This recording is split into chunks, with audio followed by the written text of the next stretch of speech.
Consigne. Vous allez entendre 3 enregistrements, correspondant à 3 documents différents. Pour le premier et le deuxième document, vous avez - 30 secondes pour lire les questions, une première écoute, puis 30 secondes de pause pour répondre aux questions, une seconde écoute, puis 1 minute de pause pour compléter vos réponses. Pour répondre aux questions, cochez X, la bonne réponse, ou écrivez l'information demandée.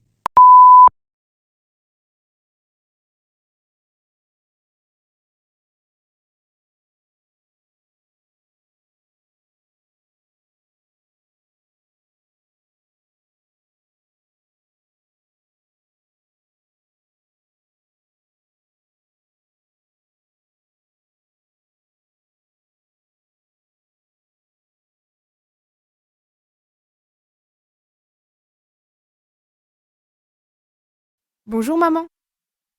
Comment tu vas? Tiens, ma fille, qu'est-ce que tu fais là? Je te croyais à Lille. Mais je t'ai appelé hier. Je t'ai dit que je rentrais aujourd'hui. Tu t'en souviens?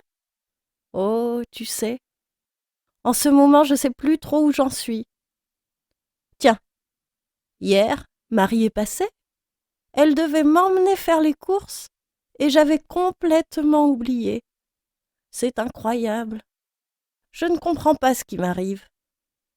Oh, c'est peut-être juste un peu de fatigue. Tu prends bien tes médicaments, j'espère.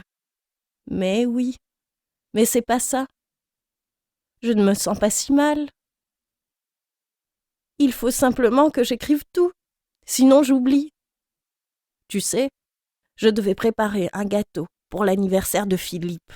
Eh bien, évidemment, j'ai pas fait de gâteau.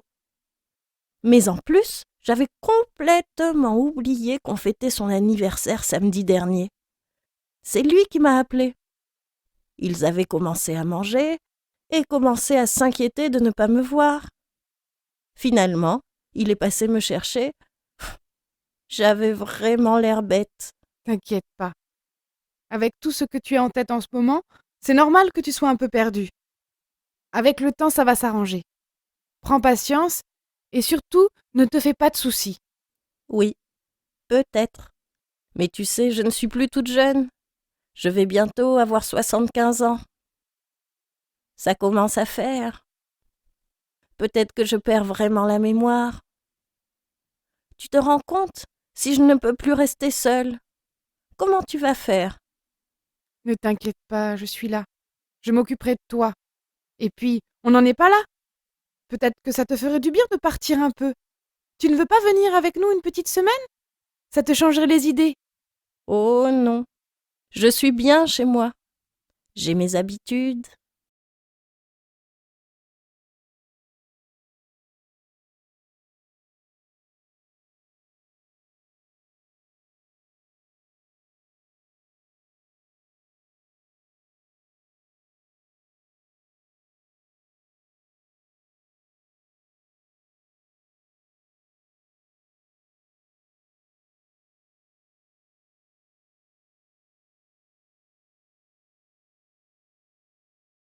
Bonjour maman.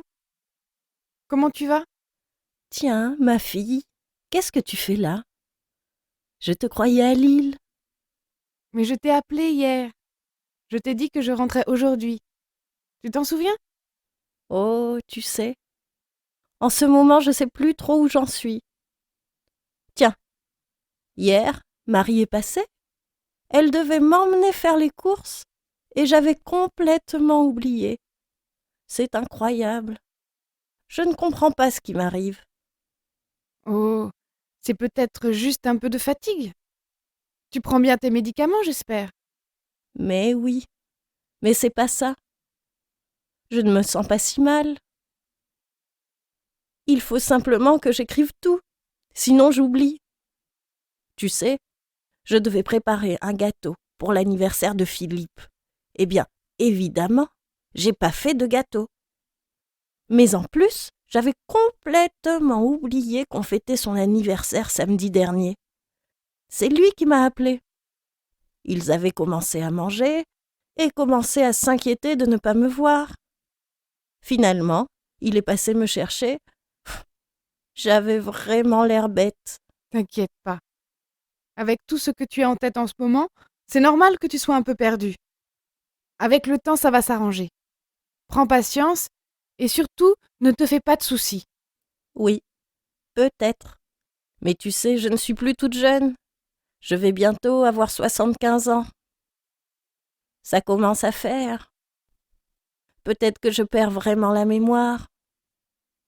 Tu te rends compte? Si je ne peux plus rester seule, comment tu vas faire? Ne t'inquiète pas, je suis là. Je m'occuperai de toi. Et puis, on n'en est pas là. Peut-être que ça te ferait du bien de partir un peu. Tu ne veux pas venir avec nous une petite semaine? Ça te changerait les idées. Oh non, je suis bien chez moi. J'ai mes habitudes.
Tout ce qui rime et qui balance, c'est pour moi.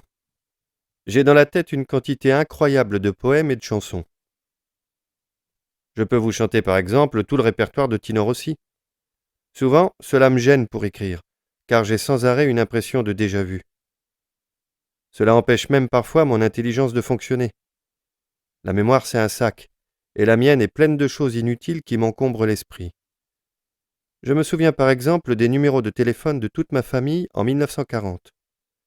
Mais je n'y peux rien. Je me souviens de tout, et cela ne se soigne pas. Tenez, en raccrochant, je vais vous dire, c'est gentil de m'avoir appelé.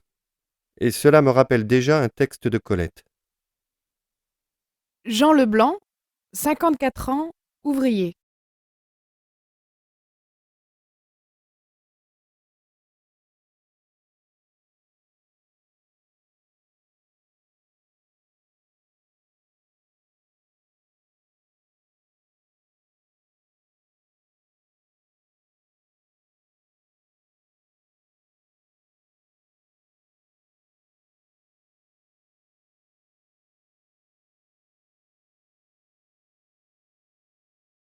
Tout ce qui rime et qui balance, c'est pour moi. J'ai dans la tête une quantité incroyable de poèmes et de chansons. Je peux vous chanter par exemple tout le répertoire de Tino Rossi. Souvent, cela me gêne pour écrire, car j'ai sans arrêt une impression de déjà-vu. Cela empêche même parfois mon intelligence de fonctionner. La mémoire, c'est un sac, et la mienne est pleine de choses inutiles qui m'encombrent l'esprit. Je me souviens par exemple des numéros de téléphone de toute ma famille en 1940. Mais je n'y peux rien. Je me souviens de tout, et cela ne se soigne pas. Tenez, en raccrochant, je vais vous dire, c'est gentil de m'avoir appelé. Et cela me rappelle déjà un texte de Colette. Jean Leblanc, 54 ans, ouvrier.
Vous allez entendre le témoignage d'un acteur.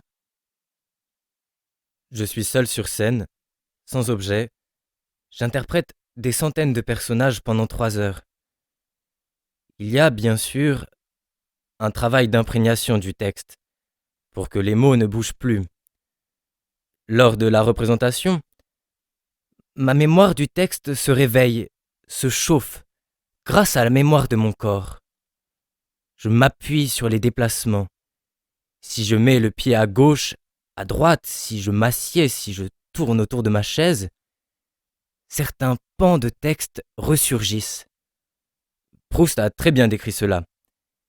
Il marche, son pied bute sur une pierre, et toute une partie de la mémoire lui revient. C'est pareil pour l'acteur. Ensuite, dans la mémoire du texte lui-même, il y a comme une carte géographique dans ma tête, que je visualise, avec des croisements, des fleuves plus ou moins larges, des régions rouges, jaunes, vertes. Ce sont des morceaux de texte très concrets, qui suggèrent des choses visuelles. Tout passe par la vision mentale. Il faut que je voie la carte. Le déroulement du texte est une suite d'intersections que je ne dois pas louper. Je peux revenir en arrière, mais il ne faut pas que j'aie peur. Car le principal ennemi de la mémoire, c'est la peur. Elle peut effacer des parties entières de texte. C'est comme avec les animaux. Le dresseur se fait bouffer par le lion le jour où il a peur. Jean de la Seine, acteur.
Vous allez entendre le témoignage d'un acteur.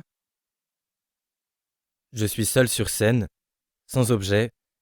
J'interprète des centaines de personnages pendant 3 heures. Il y a bien sûr un travail d'imprégnation du texte, pour que les mots ne bougent plus. Lors de la représentation, ma mémoire du texte se réveille, se chauffe, grâce à la mémoire de mon corps. Je m'appuie sur les déplacements. Si je mets le pied à gauche, à droite, si je m'assieds, si je tourne autour de ma chaise, certains pans de texte ressurgissent. Proust a très bien décrit cela. Il marche, son pied bute sur une pierre, et toute une partie de la mémoire lui revient. C'est pareil pour l'acteur. Ensuite, dans la mémoire du texte lui-même, il y a comme une carte géographique dans ma tête, que je visualise, avec des croisements, des fleuves plus ou moins larges, des régions rouges, jaunes, vertes. Ce sont des morceaux de texte très concrets, qui suggèrent des choses visuelles. Tout passe par la vision mentale. Il faut que je voie la carte. Le déroulement du texte est une suite d'intersections que je ne dois pas louper. Je peux revenir en arrière, mais il ne faut pas que j'aie peur. Car le principal ennemi de la mémoire, c'est la peur. Elle peut effacer des parties entières de texte. C'est comme avec les animaux. Le dresseur se fait bouffer par le lion le jour où il a peur. Jean de la Seine, acteur.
Transcription et réponse.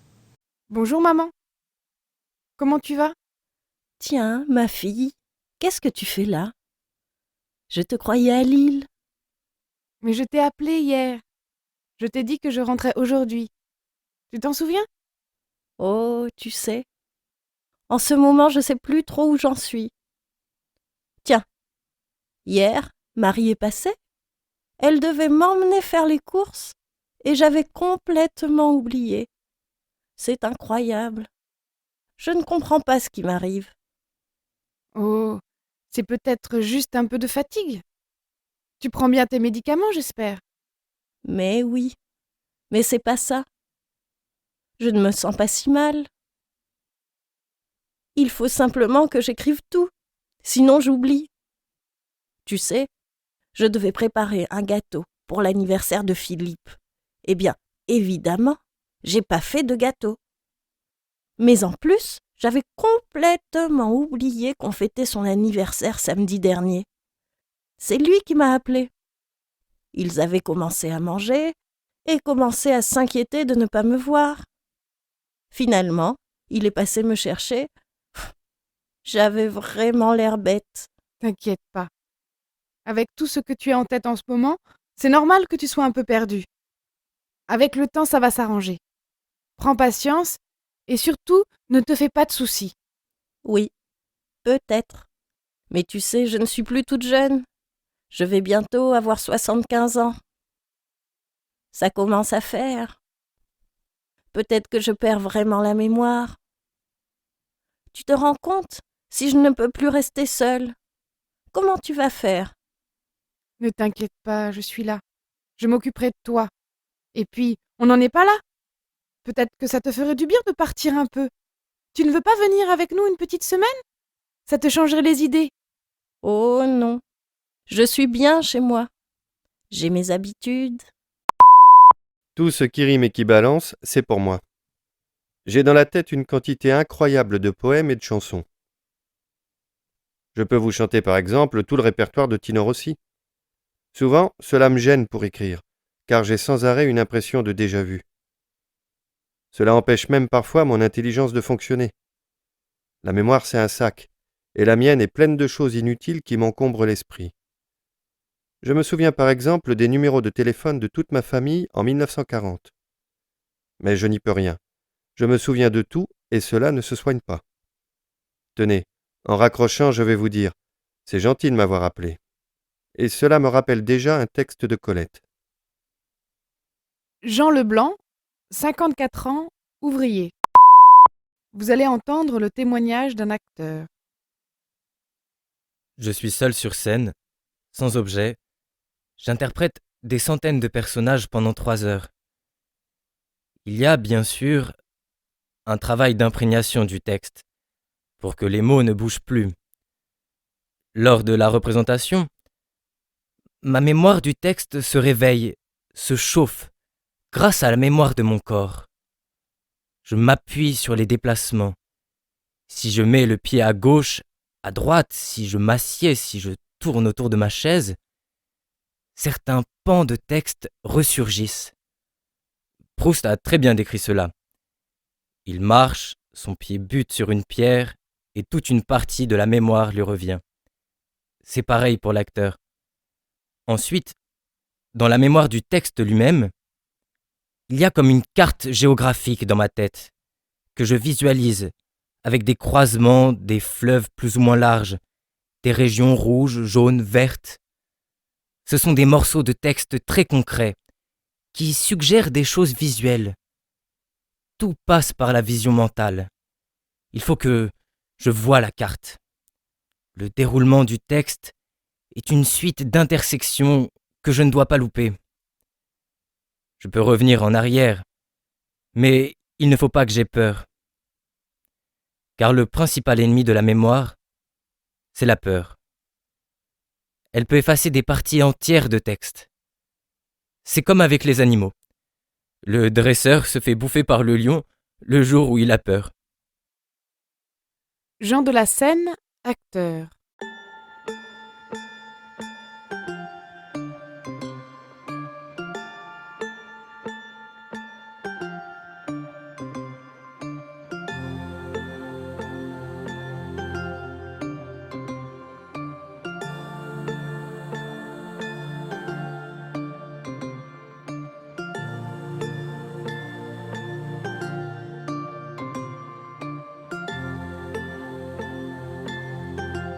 Thank you for watching our video.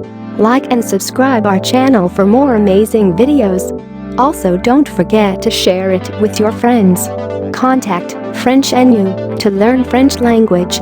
We provide online classes for DELF preparation, TEF preparation, academic course preparation for kids, and accent improvement. Call or WhatsApp at 987069696 or email at linguistic.fr@gmail.com.